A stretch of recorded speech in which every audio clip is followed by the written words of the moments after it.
Un instante, una foto. Hemos venido aquí hoy a muchas cosas. Una época de cambios que devienen un cambio de época. A muchas cosas, a caminar, a marchar, a saltar, a cantar. Una frase, un sentimiento colectivo y las ganas de hablar de nosotros en nuestro idioma. Pero entre tantas cosas de las que hoy hemos venido a hacer aquí a Mar del Plata hoy, nuestros problemas, nuestras soluciones, nuestra América adulta y soberana. Y cada uno de nosotros trajo una pala. Un fantasma recorre Europa y el mundo entero. Una pala de enterrador. Un continente que expone a la faz del mundo entero sus conceptos, sus fines, sus aspiraciones.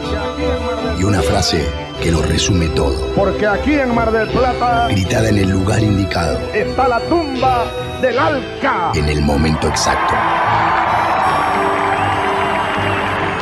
Vamos a decirlo. Alca, Alca, al carajo. A partir de este momento, Alca, Alca, al carajo. Las fronteras se abren y la patria se agranda. Esto es Al Carajo. Noticias, política y cultura de América. Esto es Al Carajo. Alca, Alca, Alca, al carajo. Alca, Alca, Alca, al carajo. La oscuridad y el silencio avanzaban por toda la casa. En las habitaciones de muros de piedra reinaba un orden despiadado y campesino. Las persianas estaban siempre echadas y los visillos almidonados corridos. La casa llevaba una vida acompasada y exacta. Don Joaquín adquiría únicamente las cosas necesarias para hacer más perfecto su funcionamiento extravagante y solitario. Algo en él necesitaba de esa repetición de soledad y silencio. Su habitación era pequeña, apenas cabía la cama y no tenía balcón a la calle. Un ventanillo abierto junto al techo era la única salida al exterior. Un tocador de madera blanca, en el que relucían una jarra y un lavamanos de porcelana, comprobaban aquella austeridad, extrañamente desmentida por el olor del jabón finísimo y las lociones y cremas de afeitar perfumadas dentro de sus frascos con etiquetas francesas. Introducción al episodio número 12, 17ª temporada, año 2026 de Al Carajo Radio. Noticias, música, política y cultura de América Latina y el Caribe. Y empezamos desde nuestros libros, cada emisión con otra escena de Los recuerdos del porvenir de la escritora mexicana Elena Garro, pasaje descriptivo de composición de tiempo y de lugar para seguir esta historia, como lo hacemos capítulo tras capítulo, la literatura como parte de la agenda que tiene como columna vertebral las noticias, país por país y región por región, la información desde los territorios en voz propia a través de los compañeros y compañeras de las radios comunitarias, campesinas, indígenas, universitarias y públicas que retransmiten este programa en todo el continente. Está también Juan Francisco Martínez Pería para la columna de historia, Paloma Carreira Griot para la columna de cine. En las lecturas y en las redes está Mavi Sosa, mi nombre Pablo Daniel Ovín, en la conducción y producción periodística de este ciclo. Iniciado este nuevo recorrido, empezamos sin demoras a desarrollar los primeros títulos. Del Atlántico a los Andes, del cerro a la cordillera. Al Carajo. Las noticias de América.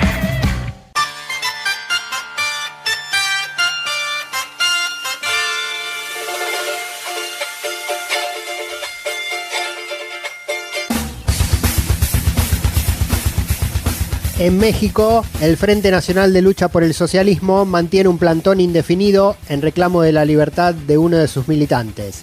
El pedido es por Higinio Bustos Navarro, líder indígena nahuatl, originario de la localidad de Huautla, en el estado de Hidalgo, quien está condenado a 20 años de cárcel por un asesinato ocurrido en 2008. Para la organización, se trata de un caso de persecución política donde el comunero fue incriminado sin pruebas, acusado de un delito que no cometió y condenado sin derecho a plena defensa. Denuncian que a lo largo del proceso, sus abogados pusieron a disposición pruebas y testimonios suficientes que permiten concluir que Bustos Navarro es un preso político, pero que a pesar de ello, las fiscalías y los jueces intervinientes no admitieron sus demandas. Además, el Comité por la Libertad de Higinio llevó el caso ante el Grupo de Trabajo sobre Detenciones Arbitrarias de Naciones Unidas y este lo dictaminó como detención arbitraria, exigiendo su inmediata liberación. Con estos elementos, el reclamo es dirigido ahora a la Corte Suprema Nacional para que tome la causa en sus manos y al gobierno federal de la presidenta Claudia Sheinbaum para que cumpla el fallo de la ONU. Testimonios directamente desde la campe de protesta que permanece junto al Monumento a la Mexicanidad frente al Supremo Tribunal y a una cuadra del Zócalo, corazón político, cultural y religioso del país. Mi nombre es Noemia Calles Ríos, integrante del Frente Nacional de Lucha por el Socialismo, perseguida política por el gobierno de Michoacán. Nosotros en estos momentos pues estamos exigiendo a la Suprema Corte de Justicia de la Nación que atraiga el caso del compañero Higinio Bustos Navarro. A él se le ha creado una carpeta de investigación en el gobierno de Felipe Calderón Hinojosa. En todo el proceso jurídico se le violó el derecho al debido proceso, a la presunción de inocencia, y la Organización de las Naciones Unidas, el Grupo de Trabajo sobre Detenciones Arbitrarias, emitió una opinión en la cual hizo un análisis sobre este caso y solicita al gobierno de México que lo libere porque su detención fue arbitraria, se han violado diferentes derechos humanos que están reconocidos en la Constitución Política de los Estados Unidos Mexicanos, pero también a nivel internacional. Entonces nosotros estamos hablando de una situación donde se han violado los derechos humanos del compañero Higinio, al tratarse de un campesino indígena que defiende los derechos de los campesinos, que lucha por el socialismo en México, pues debería de tratarse de manera más responsable y seria esta situación. Al carajo.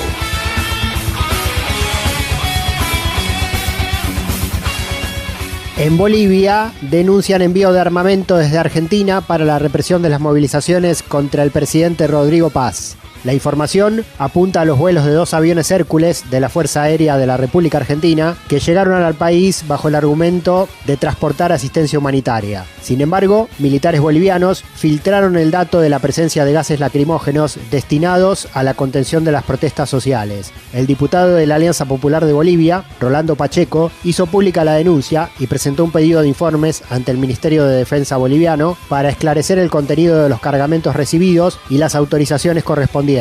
Pacheco remarcó que la Constitución del Estado Plurinacional exige la aprobación de la Asamblea Legislativa para el ingreso de cualquier aeronave militar extranjera. También adelantó que impulsará acciones judiciales una vez reunida toda la documentación vinculada al operativo. El hecho tiene antecedentes en los episodios registrados en el año 2019 tras el golpe de Estado contra Evo Morales, cuando el gobierno argentino, en ese entonces bajo presidencia de Mauricio Macri, fue acusado de enviar municiones y material represivo a la administración de la presidenta de facto Yanine Áñez. El comunicador y ex asambleísta departamental de Cochabamba, Sergio de la Cerda, nos confirmó esta denuncia e hizo referencia a los vínculos de la Libertad Avanza, el partido de Milei, con el gobierno de Rodrigo Paz. Y el movimiento popular está tratando de reunir toda la evidencia para plantear el juzgamiento de estas malas autoridades del exterior que no dan ayuda sino es para reprimir. Se han registrado ya decenas de heridos a lo largo de estos días en las protestas y organizaciones de derechos humanos han denunciado la muerte de al menos 2 dirigentes del área rural de La Paz. Es un hecho que lamentablemente sigue incluso tapado por los grandes medios de comunicación, tal como ha ocurrido en 2019, y no habiendo una respuesta, pues es ciertamente imprevisible lo que vaya a suceder con las movilizaciones que a estas alturas están paralizando la paz, que se están extendiendo en todo el país. Pese a esta realidad que ya la conoce el pueblo boliviano, la política gubernamental, sobre todo de un asesor argentino, el señor Cerimedo, muy vinculado a Milei, gente como este Cerimedo es el que fija esta línea de ataque al movimiento popular, cuando en realidad lo que vivimos es una revolución, una insurrección popular. Al carajo.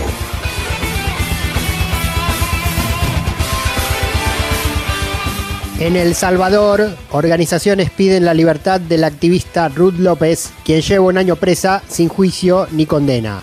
La reconocida defensora de derechos humanos fue encarcelada en mayo del 2025 bajo una acusación de peculado, cambiada luego a la carátula jurídica de enriquecimiento ilícito. Según sectores de abogados y referentes de la oposición, se trató de un proceso irregular, dado el secreto en el que se manejó el expediente, la poca claridad de las pruebas y que está sobradamente cumplido el plazo para una prisión preventiva, que por la ley salvadoreña no puede superar los 6 meses. Además, denuncian que se trata de una detención con motivaciones políticas, ya que López es una de las voces más críticas del gobierno de Nayib Bukele.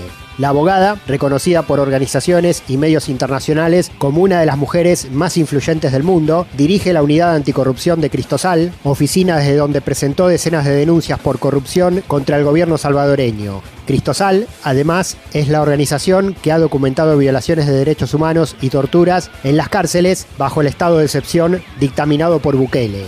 Hace un año, al momento de ser detenida, Ruth López pedía el acceso a un juicio público para demostrar su inocencia, algo que todavía no tiene fecha ni respuesta, violándose todos los derechos procesales de la acusada. Soy una presa política.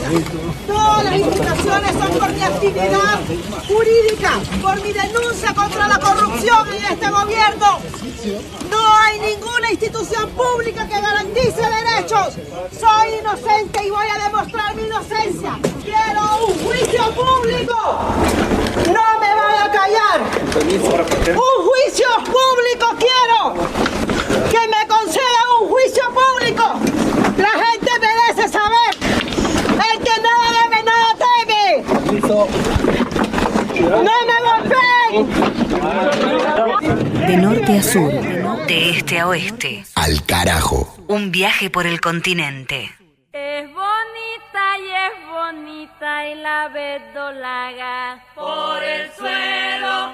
Bonito como se riega y la verdolaga por el suelo. Ay, cómo se riega por el suelo. Ay, ella es bonita por el suelo. Pequeño homenaje, mención, reivindicación para Totó la Momposina, ícono de la música folclórica colombiana, fallecida este pasado 19 de mayo de 2026 a los 85 años de edad, dejando su enorme legado en la promoción y sustentación de la música tradicional del Caribe como patrimonio cultural, así reconocida por el gobierno de Colombia y fundamentalmente por los pueblos que la van a seguir escuchando y disfrutando a lo largo de los tiempos.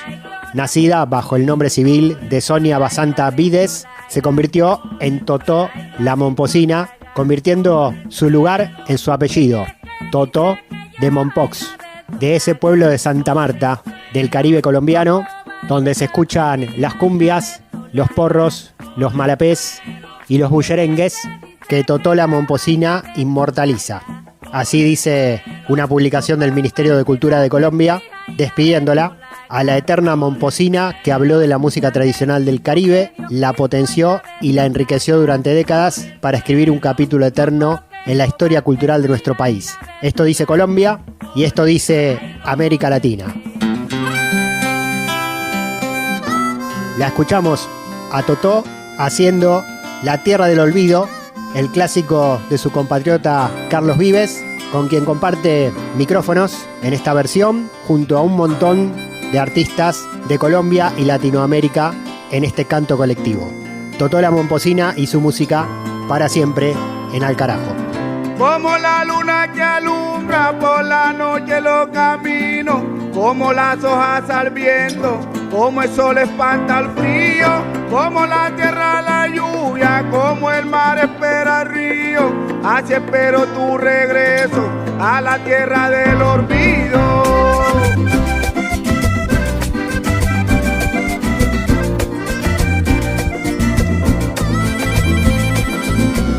Como naufragan mis miedos, si navego en tu mirada, como alerta mi sentido, con tu voz enamorada, con tu sonrisa de niña, como me mueves el alma, como me quitas el sueño, como me robas la calma.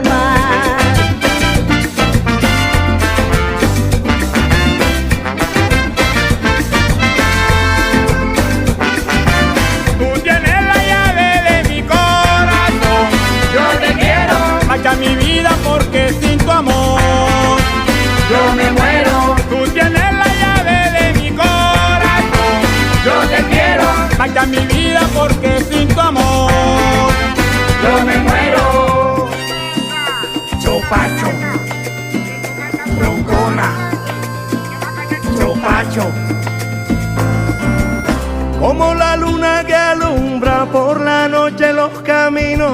como las hojas al viento, como el sol espanta el frío, como la tierra la lluvia, como el mar espera el río.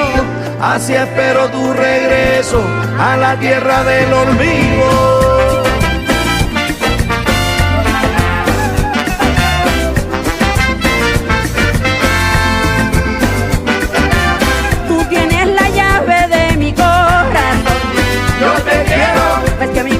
Porque sin tu amor yo me muero. Tú tienes la llave de mi corazón. Yo te quiero. Más que mi vida, porque sin tu amor yo me muero. Chopacho, troncona, chopacho.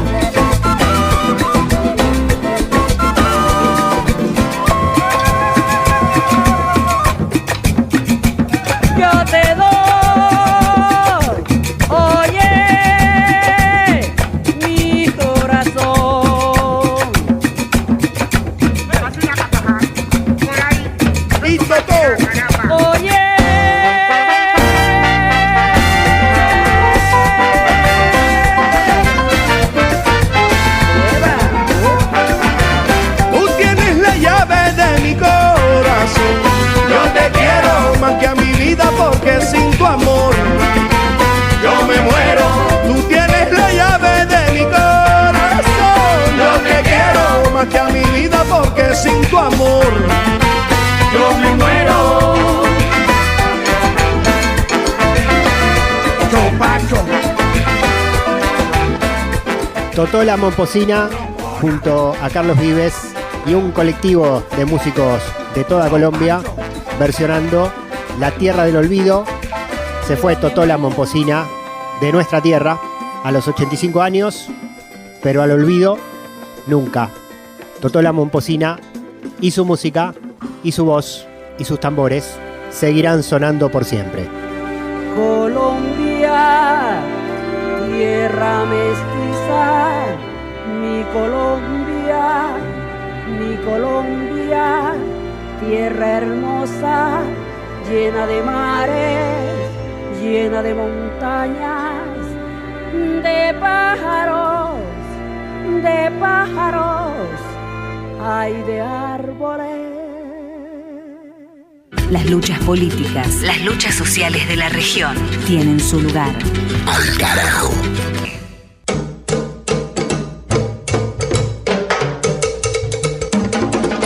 Juan Francisco Martínez Pería es docente del Centro Cultural de la Cooperación de Buenos Aires, Argentina, y de la Educación Pública Latinoamericana. Contamos con su participación para visitar la historia de nuestro continente.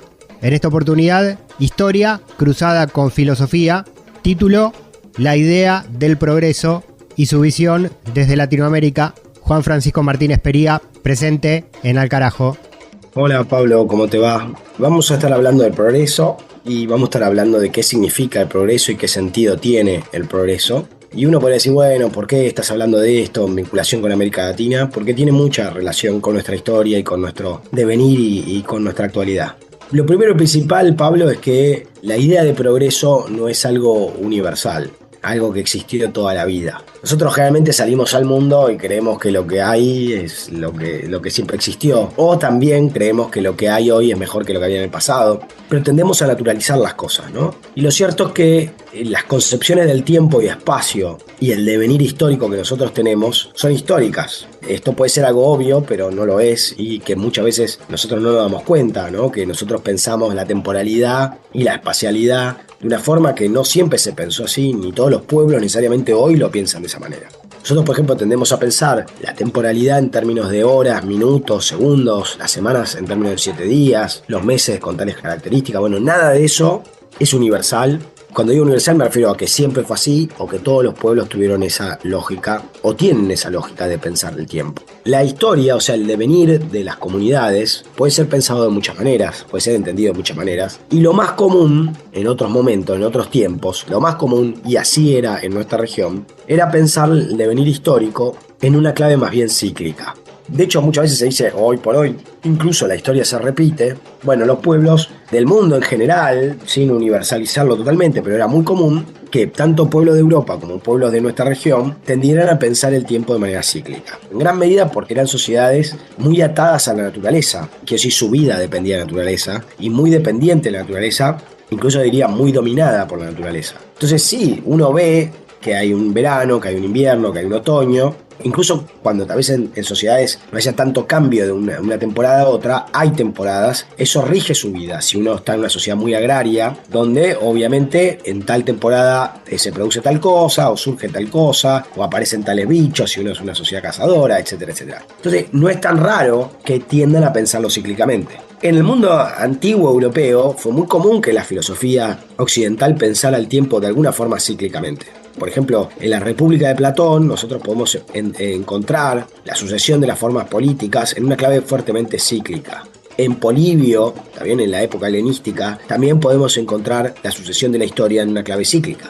Incluso en Maquiavelo, también por ejemplo ya en una época más moderna, podemos encontrar la idea de ciclo. Y eso era lo mismo que había en los pueblos originarios. Los pueblos originarios también tenían una idea de ciclo. Ahora, la idea de ciclo, primero y principal, estaba fuertemente vinculada con la naturaleza y también fuertemente vinculada con la deidad, con los dioses. Ahora, hay dos cosas que son importantes. Esta idea de ciclo puede ser un ciclo que vuelva inmediatamente al comienzo, o un ciclo más en espiral, como que vuelve pero no totalmente al mismo lugar, o sea, un poquito más en espiral, como avanzando. Ahora, a partir de la modernidad, esta idea de ciclo empieza a romperse. Sobre todo a partir del avance técnico, científico-técnico, y al avance de la ciencia. Y ya de hecho cuando decimos avance estamos pensando en una lógica de progreso. La aparición de nuevas formas tecnológicas y científicas llevan a que esta idea de ciclo se ponga en tensión y aparezca una idea de progreso, que es muy novedosa. Es una idea moderna, en una clave eurocéntrica, y que ¿cómo piensa la historia? La historia la piensa no como un ciclo, sino con algo con un comienzo, con algo con un fin, o con un objetivo, y a la misma vez con una locomotora, o sea, cosas que la hacen avanzar. Si uno piensa la historia como ciclo, no hay avance. Es otra cosa. Y otra cosa muy importante, esta filosofía del progreso es una filosofía muy secular. O sea, Dios no juega un rol. En otro momento Dios jugaba un rol. Dios podía jugar un rol ya sea como él como agente, ¿está bien? O los dioses, que eran los que movían la historia, o seres humanos que eran como títeres de Dios. Pero en la idea de progreso secular, que va emergiendo posteriormente a partir del siglo XVIII y XIX, moderna, ya no es Dios, es el ser humano. Pero ahí también aparece algo muy interesante, que es el ser humano a veces como el agente principal y a veces como el títere del progreso. ¿Está bien? O sea, como una fuerza arrolladora de la historia que la lleva para adelante. Ahora, esta idea del progreso, que surge sobre todo en el siglo XVIII, es muy problemática en términos de una idea lineal, ascendente, y que tiene dos motores, el conocimiento científico y el desarrollo económico. Y esto es muy importante porque uno incluso podría pensar el progreso, pero con otros motores, ¿no? Como, no sé, por ejemplo, vivir mejor, más felices, más contactos con Dios, no sé, trabajar menos. Pero acá hay una mirada materialista, capitalista, del desarrollo del progreso. No, entonces el progreso es pensado en un sentido científico, técnico y económico. Por eso seguimos pensándolo de esa manera. Esta idea de progreso hoy que no está así, hoy es la idea de desarrollo. Ahora, el problema es que en este relato del progreso hay un pasaje de la barbarie a la civilización, hay un inicio de la historia que es Europa. O sea, Europa es el primer lugar donde empieza el progreso. Y Europa es la locomotora del progreso, y Europa es el momento máximo de desarrollo del progreso. Después Europa y Estados Unidos.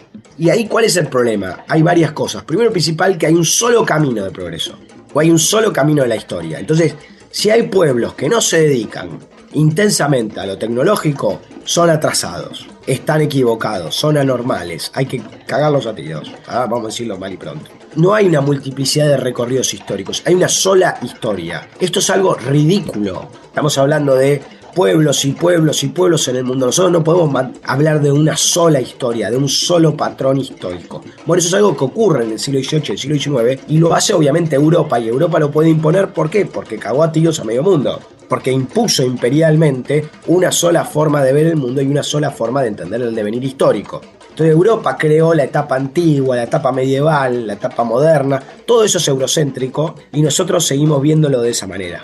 Entonces lo primero y principal ahí es el lugar eurocéntrico de ese desarrollo y progreso, la unilinealidad de la historia, muy importante esto, no hay muchos recorridos históricos, unilineal, y un solo camino para avanzar, y un solo criterio de lo que es el avance. Y acá hay un par de cosas que son muy importantes, Pablo. La primera es lo que se ha conocido como la negación de la contemporaneidad histórica. Es que todos vivimos en un mismo planeta, pero hay pueblos que están más adelante que otros. Esto es ridículo, estamos todos en la misma temporalidad y en la misma contemporaneidad, pero aparece la idea de que hay pueblos que, como tienen más ciencia y más tecnología, no solamente son mejores, sino que son más adelantados. Entonces acá aparece dos cosas que están vinculadas. Una es esta negación de la contemporaneidad histórica y la otra es la jerarquía temporal. Cuando España conquistó América, acá la jerarquía fue sobre todo la idea de que eran bárbaros e infieles. A partir del siglo XVIII y siglo XIX, Europa plantea que los pueblos de África, de Asia y de América son pueblos atrasados, algo que no existía antes, porque no había una idea de progreso. A partir de la idea de progreso existe la idea de atraso, y que además o son atrasados o son pueblos sin historia. Por ejemplo, Hegel, el filósofo alemán, que fue uno de los campeones de la construcción de este relato del progreso, explícitamente dice: en África no hay historia. Pasó un montón de cosas, sí, pero no hay historia. ¿Por qué? Porque si vos no cumplís el patrón que tienen que cumplir, no es importante y por ende no es historia. Entonces, esto es una manera muy terrible de pensar colonialmente el tiempo, y por eso lo traemos sobre la mesa, y todavía preexiste, porque todavía seguimos hablando de países subdesarrollados y países desarrollados, entendiendo que nosotros tenemos que alcanzar a Europa y a Estados Unidos y que el único camino es ese. Y esto tiene otra cosa muy importante, que es la legitimación del colonialismo. ¿Por qué? Porque como esos son los países adelantados, pueden venir y decirte: nosotros te vamos a conquistar para llevarte al progreso. Nosotros te vamos a civilizar y te vamos a llevar al progreso, y vos sos incapaz de avanzar, porque evidentemente sos impotente en términos históricos. Entonces, esta idea de pueblo sin historia, esta idea de progreso, han sido formas muy, muy claves del colonialismo. Y también, hoy por hoy lo podemos ver con Milei, ¿no? Y no solamente con Milei. La idea del sacrificio, la idea de progreso, al ser una locomotora que avanza, si muere gente, bueno, esa gente que muere es en función del progreso. Y acá hay una engaña pichanga, que es que la verdad es que nadie va a saber. Nadie sabe qué pasa en el futuro. Ahora, si yo te digo: mirá que el progreso avanza sí o sí, entonces, bueno, puede morir un par de gente porque va a ser en nombre de algo mejor. Ahora, lo que se ha demostrado que no pasa eso. O sea, si nosotros pensamos la historia moderna como historia del progreso, estamos muy equivocados, porque lo que ha habido permanentemente es, bueno, progreso técnico y una enorme cantidad de barbarie. Guerras, terribles guerras coloniales, guerras en la Primera y la Segunda Guerra Mundial. ¿Qué progreso estamos hablando? ¿Progreso para quién? ¿Para cómo? Digamos, ¿de qué mirada estamos hablando? Entonces, cuando te dicen: mira, hay que sacrificarte por el progreso, generalmente te están queriendo meter la mano en la lata. La idea de progreso ha justificado la conquista de América, la mal llamada conquista del desierto, las colonizaciones de los pueblos africanos, latinoamericanos, asiáticos. Y el mayor problema es que muchas veces del mundo periférico se ha comprado esa idea de progreso, ¿no? Se la ha defendido también como una forma de querer subirse a ese progreso. Bueno, ahí en Latinoamérica aparece un momento en el cual izquierdas y movimientos populares abrazan el concepto del progresismo. ¿Cómo se cruza eso con la raíz popular y nacional de esos movimientos? Me parece muy importante, acá hay dos cosas que son importantes. Primero y principal, que el marxismo, sobre todo Marx y Engels, en un momento compartieron mucho esta idea de progreso, ¿no? Marx y Engels construyen una serie de la historia como un devenir de etapas, en la cual todas esas etapas son etapas que en realidad pasaron en Europa y no fuera de Europa. Eso es lo primero, ¿no? Segundo, que Marx también tenía una idea de que el avance de la historia era algo bueno, y Marx y Engels, sobre todo en la década del 50, legitiman la expansión colonial como una forma de llevar adelante el progreso, o sea, con sacrificios. Marx tiene un texto muy famoso sobre la India, donde él dice: es lamentable que la India sea colonizada, pero bueno, es la única manera de que avance la India, porque los indios son incapaces de avanzar, y porque hay algo mejor que lo que había antes. Es muy importante, la idea del progreso siempre presupone que lo que había antes era peor. Ahora, claro, si nosotros lo vemos de los pueblos originarios, ¿la preconquista es mejor que la posconquista? No, es obvio que es mejor la etapa precolonial. Si lo vemos de los pueblos africanos, ¿es mejor la modernidad o es peor la modernidad donde hay 15 millones de esclavizados y esclavizadas? ¿Se entiende? Entonces, para Marx comparte esta idea. Después Marx un poco más o menos la pone en tensión, no me voy a entrar en detalle en esto, pero el marxismo ortodoxo y más eurocéntrico compartió esta mirada. Y desde América Latina se compartió mucho, y siempre estaba esa idea de alcanzar a Europa. En vez de pensar, como ahora y en otros momentos también se ha planteado, bueno, pensar, no sé, los pueblos originarios como una forma de alternativa de pensar el mundo, o de entender nuestra historia como una historia alternativa, porque no es que es alternativa, es distinta. distinta. América Latina es distinta a Europa. Nosotros siempre pensamos en una clave de atrasada. Quiero decir, no es otro recorrido posible. Y nuestra historia es distinta. Y bueno, también lo que han mostrado otros autores de la teoría de la dependencia es que para que haya desarrollo tiene que haber su desarrollo, ¿no? Para que ellos estén como estén. Entonces nosotros no estamos atrasados, somos el lado dominado del capitalismo y de la modernidad, ¿no? Lo que plantea la teoría de dependencia, la teoría descolonial y otros autores y autoras. Entonces, en general, por ejemplo, los movimientos nacionales populares y la izquierda lo que han querido es modernizar América Latina con una clave local, pero sin cambiar muy fuertemente el proyecto modernizador y de progreso de Europa. Y ha sido un error, porque eso no ha terminado de funcionar del todo. Algo muy importante, Pablo, y para no abundar tanto y no tenemos tanto tiempo, en América Latina y en el mundo periférico hubo voces tempranas críticas del progreso. Porque lo que yo te estoy diciendo, en el siglo XX hubo voces en Europa que criticaron la idea de progreso. Uno de los más conocidos es Walter Benjamin, un filósofo alemán, marxista, heterodoxo, muy crítico a la izquierda positivista, la izquierda que creía en la idea de progreso, ¿no? Pero en América Latina y en el mundo periférico hubo voces tempranas que de alguna manera pusieron en tensión estas ideas de progreso, ¿no? Por ejemplo, en América Latina y en el mundo periférico hubo autores, ¿no?, que plantearon, lecturas críticas al devenir eurocéntrico, donde nadie que no sea Europa aportó algo al avance de la historia. Por ejemplo, hay un autor haitiano que ya en su momento mencioné, se llama Jean-Louis Bastei, que justamente discute y intenta descolonizar el relato del progreso que hace Occidente. Pero, sin duda, la figura que más radicalmente critica la idea de progreso en América Latina es un autor que ya hemos hablado un par de veces acá, que se llama Francisco Bilbao, del cual, yo he publicado ahora una compilación de textos de él. Y Francisco Bilbao en 1857, con Marx vivo y Marx participando de este discurso súper de progreso, plantea una crítica feroz a la idea de progreso. Y no solamente plantea una crítica feroz a la idea de progreso, mostrando todo esto que yo vengo diciendo, que en realidad lo dice él hace muchos años, no solamente una crítica feroz a la idea de progreso, sino que hace algo fantástico, Pablo, mucho más radical que Benjamin o que otros autores europeos, lo hace desde el sur, mostrando que la idea de progreso legitima el colonialismo, legitima el tráfico esclavista, legitima la conquista de América, y proponiendo para América Latina una filosofía de la historia de la libertad. ¿Qué quiere decir eso?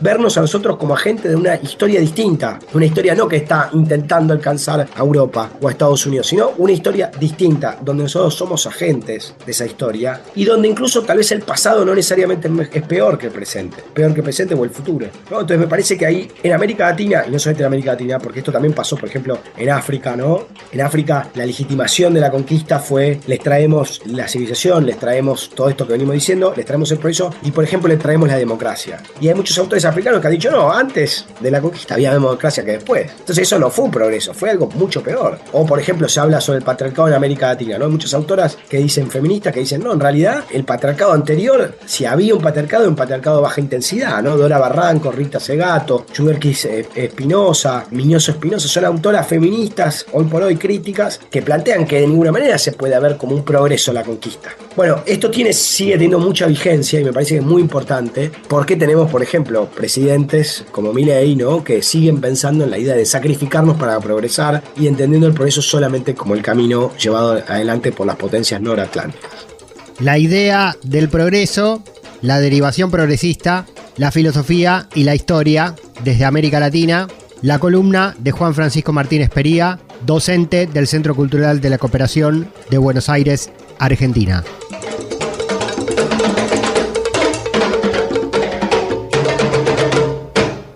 De la historia y la filosofía, volvemos a la literatura. Nuestro libro latinoamericano, Los recuerdos del porvenir, de Elena Garro, pasaje número 35. La habitación se comunicaba con el cuarto de doña Matilde, su mujer. De joven, doña Matilde fue alegre y turbulenta. No se pareció a su hermano Martín. Los años de casada, el silencio y la soledad de su casa hicieron de ella una vieja risueña y apacible. Perdió la facilidad para tratar a las gentes y una timidez casi adolescente la hacía enrojecer y reír cada vez que se encontraba frente a extraños. Yo ya solo conozco los caminos de mi casa, les decía a sus sobrinos cuando estos se desempeñaban en hacerla salir a la calle. Cuando alguien moría, ella no iba al duelo. No sabía por qué la cara muerta de los conocidos la hacía reír. Al carajo. Una crónica de la región. Guajira para el recuerdo. La bestialidad imperialista. Bestialidad que no tiene una frontera determinada ni pertenece a un país determinado. Bestias fueron las hordas hitleristas, como bestias son los norteamericanos hoy, como bestias son los paracaidistas belgas, como bestias fueron los imperialistas franceses en Argelia.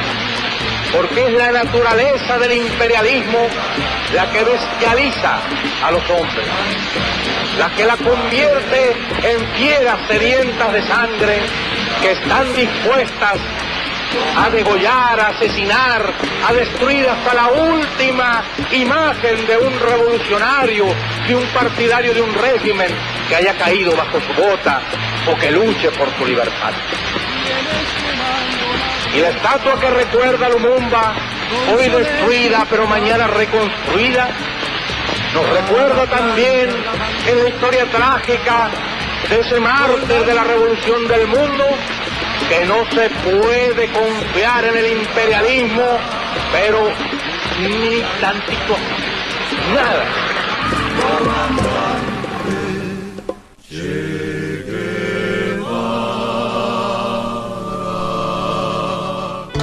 Al carajo. Al carajo. Identidad, música y cultura de América Rebelde. Boa noite. Boa noite. ¿Todo bien? Momento para el cine latinoamericano. Seguimos abriendo el mapa del continente. Nos guía Paloma Carreira Griot con la brújula de las pantallas. Adelante, Palis. Hola Pablo, hola a todas las audiencias de Al Carajo en todo el continente. Nos vamos para Brasil con la película Retratos Fantasma. E você trabalha com o quê? Eu trabalho com cinema. Cinema? Ah.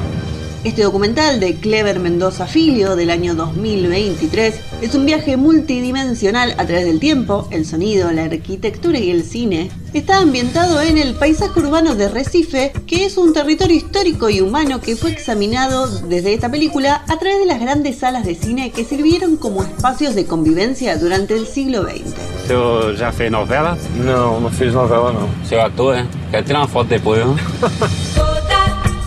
Su director, Cleber Mendoza Filho, nos va a llevar a este viaje donde empieza a mirar hacia atrás para indagar en su pasado y volver a los lugares de su infancia. También va a revisar archivos familiares y, entre medio de esto, escuchar nuevamente algunas voces para retomar una historia que también es colectiva e íntima sobre el cine, la familia y especialmente esta ciudad de Recife, donde él mismo comenzó su carrera y que fue el escenario de sus películas Sonidos Vecinos, Acuarios y Bacurau. A cidade se transforma a cada ano, isso é certo. Cinema pode ser espaço de gentilezas. O cinema como uma igreja. Cinemas que morreram e que voltaram como templos. Filmes de ficção são os melhores documentários. En este viaje no nos vamos a encontrar solamente con lo interior y personal de este director, sino que también vamos a ver lo que fue para él su primera locación, su casa, donde empezó a grabar sus primeras películas muy joven. Vamos a ver material de archivo de eso, y también vamos a ver lo que es la cultura del país, la cultura de Brasil, por medio de materiales de archivo, de fragmentos de noticieros, incluso de grabaciones y fotos propias del director y otras muy hogareñas. Y con todo este material va a empezar a mapear los cambios arquitectónicos de su barrio y los cambios culturales, pero especialmente va a hacer mucho foco en los cines donde él mismo cultivó su pasión por las películas. O foco dessa câmera tá zero, viu, Cleber? Eu amo o centro do Recife. Tem um clima de quem foi abandonado sem grandes explicações. Retratos Fantasma es este documental desde Brasil del director Cleber Mendoza Filho. Lo pueden encontrar en las diferentes plataformas.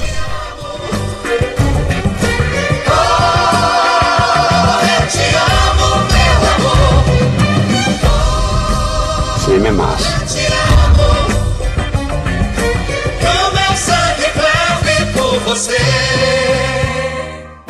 Ni tratados de libre expoliación, ni tratados como incapaces. Al carajo.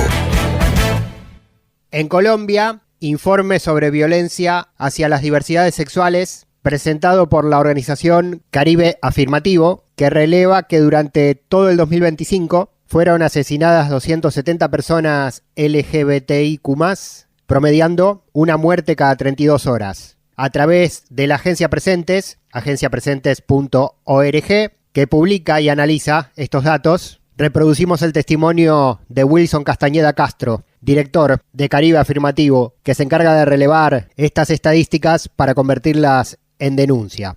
El informe Un sistema que falla, prejuicio, violencia e impunidad contra las personas LGBTIQ+ en Colombia hace referencia al seguimiento y monitoreo que Caribe Afirmativo hace sobre la situación de los derechos de las personas sexogénero diversas en el país. Lo hacemos de manera constante año tras año. Luego de triangular y verificar la información con las autoridades competentes y analizar las causas de la violencia, pues emitimos este informe que se hace para denunciar la impunidad, para construir memoria y para hacer un llamado a la construcción de políticas públicas. Básicamente este informe tiene 6 llamados de atención específico. El primero tiene que ver con un altísimo nivel de casos de violencia intrafamiliar en el país, una violencia que da cuenta de que los hogares, la casa y las relaciones familiares no suelen ser espacios, o no en todos los casos son espacios seguros para las personas LGBTIQ+, y que efectivamente en esos casos de violencia intrafamiliar, que fueron en total en el año 2025 1.531 casos en todo el país, da cuenta en algunas ocasiones de agresiones cometidas por padres, madres, tíos, abuelos, abuelas, tutores, y en otro caso de compañeros y compañeras permanentes. En segundo lugar, llamamos la atención sobre los casos de violencia sexual presentados en el año 2025, que en total el país sumó 628 casos de violencia sexual, donde las mayores afectadas fueron las mujeres lesbianas y las mujeres bisexuales, pero que además es un acto de violencia que no solo es repugnable, sino que está cargado de altísimo nivel de estigma, desprecio y discriminación a los cuerpos de las personas sexogénero diversas. Wilson Castañeda Castro, director de la organización Caribe Afirmativo, y la situación en Colombia. Un crecimiento de muertes de personas LGTBIQ+ entre 2024 y 2025, y además la proliferación de amenazas, delitos sexuales, actos discriminatorios, casos de abuso y violencia policial, desaparición forzada, trata de personas y reclutamiento forzado para la explotación sexual. Castañeda Castro continúa presentando los números, alertando sobre el aumento de todas estas variables.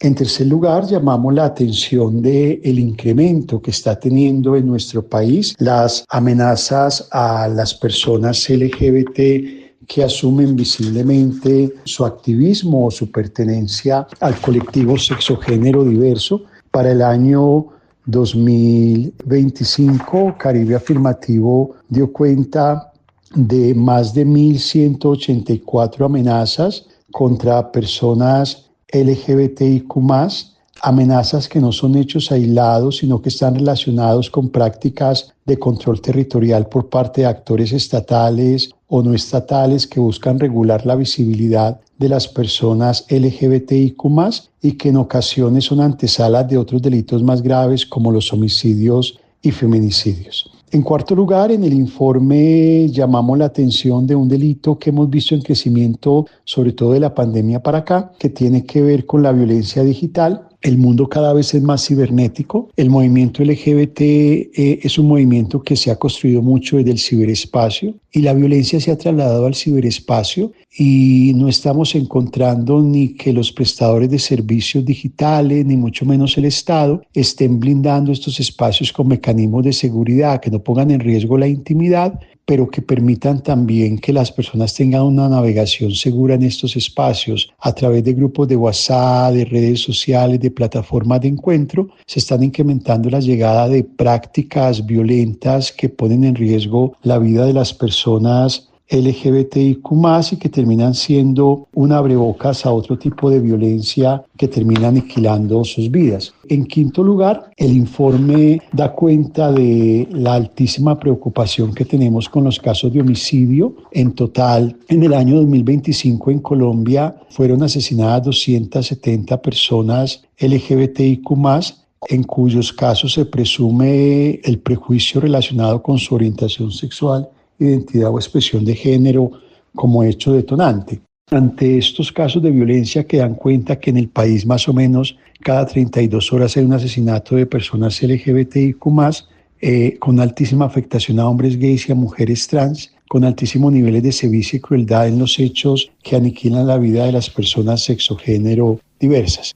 Por último, el informe sobre violencia contra personas LGTBIQ+, en Colombia, que recorremos en voz de Wilson Castañeda Castro, el director de Caribe Afirmativo, la organización que llevó adelante el relevamiento, plantea el reclamo al Estado en todos sus niveles para enfrentar la situación con políticas públicas. Si bien reconociendo al actual gobierno del presidente Gustavo Petro avances y compromisos, se deja claro la insuficiencia de esas proclamas oficiales frente a estas estadísticas de la realidad. Finalmente, el informe da cuenta de un problema estructural que tenemos en Colombia, que lejos de superarlo estamos viendo un deterioro muy significativo y es la ausencia de respuesta estatal. El informe se llama El sistema falló, y es que pese a que el Estado colombiano, tanto en su Ministerio Público como en su gobierno, han asumido compromisos de tener mayores y mejores sistemas de información que permitan identificar estas violencias y que su identificación permita generar prácticas de investigación para poner fin a la impunidad y mecanismos de políticas públicas para prevenirlos, estamos viendo un altísimo desgaste en los sistemas de información, altísimos niveles de subregistro, altísimas prácticas de no rigurosidad con el manejo de la información que hacen que estemos casi solamente las organizaciones de la sociedad civil haciendo este ejercicio de documentación y que el Estado tenga una herramienta sólida que le permita, conociendo la realidad, poderla prevenir. Una violencia que se concentra mayoritariamente en nuestras grandes ciudades, como es el caso del departamento de Antioquia, cuya capital es Medellín, el departamento del Valle, cuya capital es Cali, y nuestra ciudad capital, que es Bogotá, pero que también se ha incrementado en los últimos años a corredores estratégicos del microtráfico y de grupos al margen de la ley que siguen delinquiendo en Colombia y que tienen que ver con su cercanía a lugares geográficamente estratégicos. Con este informe estamos buscando 3 asuntos muy puntuales. Primero, hacer memoria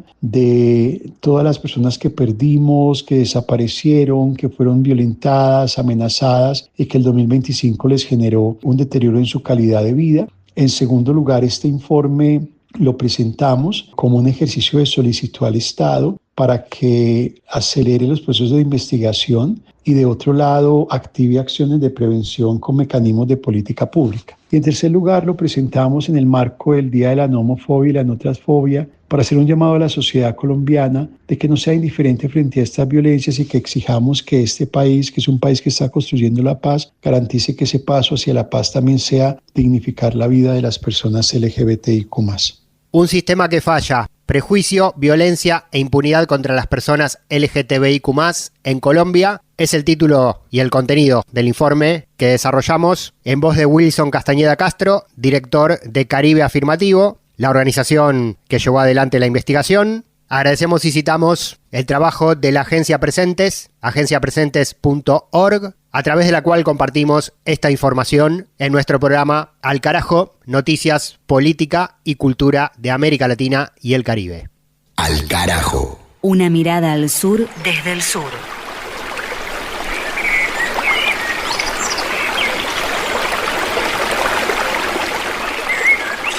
Por Dios, Ana, ¿crees que los Olvera me hayan perdonado la risa que me dio la cara de su padre muerto? Sí, no te preocupes, ya lo olvidaron, contestaba su cuñada. Estoy tan arrepentida. Pero la señora, a pesar de su arrepentimiento, no podía recordar aquel rostro compungido de muerto vestido de negro, con corbata negra, con zapatos negros, sin echarse a reír. Hazme el favor, vestir de gala a un pobre difunto. La inesperada presencia de su marido acompañado del extranjero la turbó y le produjo una especie de vértigo momentáneo, como si toda su soledad y el orden acumulado durante años hubiera sido roto. El joven es nuestro huésped por el tiempo que guste, anunció don Joaquín, ignorando el disgusto reflejado en los ojos de su mujer. Esta, después de cruzar las primeras palabras con el fuereño, olvidó su enojo. Estaba acostumbrada a ver llegar a su marido trayendo a toda suerte de animales. Por primera vez recogía a un hombre. Fue a la cocina a anunciar a los criados que tenían un huésped, aunque, en verdad, le hubiera gustado decir, tenemos un animalito más. Después, acompañó a su marido y al extranjero al pabellón. Quería alejarlo de su intimidad. Aquí, en Inglaterra, se sentirá usted más independiente, le dijo. El joven se presentó bajo el nombre de Felipe Hurtado y depositó su maletín sobre una mesita. La criada renovó el agua de la jarra, trajo pastillas de jabón francés y colocó toallas limpias en las repisas del baño. Durante la cena la señora se quedó prendada de la sonrisa de su huésped. El joven se retiró a su pabellón. Una vez a solas, don Joaquín le contó a su mujer la escena ocurrida en el Hotel Jardín. Al pasar por los portales, don Pepe Ocampo se la había relatado. Ya nos echamos al general de enemigo. Ese hombre no puede hacer todas las barbaridades que le vengan en gana, pero las hace, contestó ella risueñamente. Muy temprano el extranjero despertó sobresaltado. Una multitud de gatos cayó sobre su cama. Los dueños de la casa habían olvidado advertirle que en el jardín de los animalitos vivían cientos de ellos y que a esa hora, famélicos, bajaban por los tejados para dirigirse al lugar donde los criados colocaban las cazuelas con leche y los trozos de carne. Hurtado no sabía qué pasaba. Por su ventana abierta los gatos entraban y salían mientras una algarabía de patos avanzaba entre las piedras del jardín. También había ciervos, cabritos, perros y conejos. El extranjero no salía de su asombro. Lo invadió una mezcla de ternura e ironía. Se dio cuenta de que los animalitos eran recogidos, como él.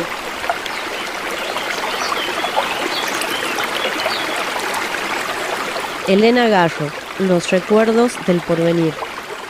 Aquí se queda la clara, la entrañable transparencia de tu querida presencia, comandante Che Guevara. Mavi Sosa en las lecturas y en las redes, Juan Francisco Martínez Pería en la columna de historia, Paloma Carreira Griot en el cine latinoamericano y quien habla, Pablo Daniel Ovín, en la producción y conducción de Al Carajo Radio, noticias, política y música de América Latina y el Caribe. Llegamos al cierre del episodio número 12 de este 2026, promediando la temporada. Seguimos en nuestro próximo capítulo recorriendo el continente.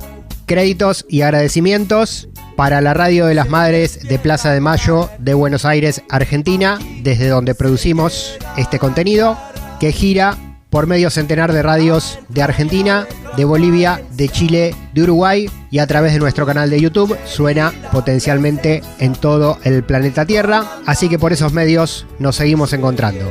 Nos vamos con esta, la de siempre, hasta pronto, en realidad, a la brevedad. Nos reencontramos en el programa 13º de esta 17ª temporada. Será hasta entonces.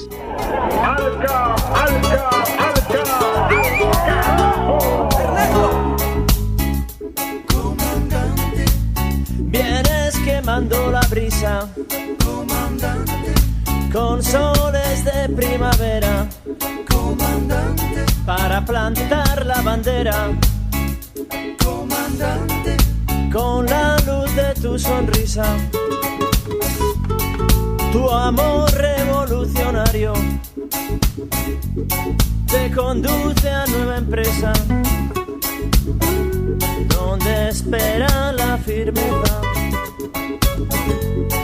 de tu brazo libertario. Aquí se queda la clara, la entrañable transparencia de tu querida presencia, comandante.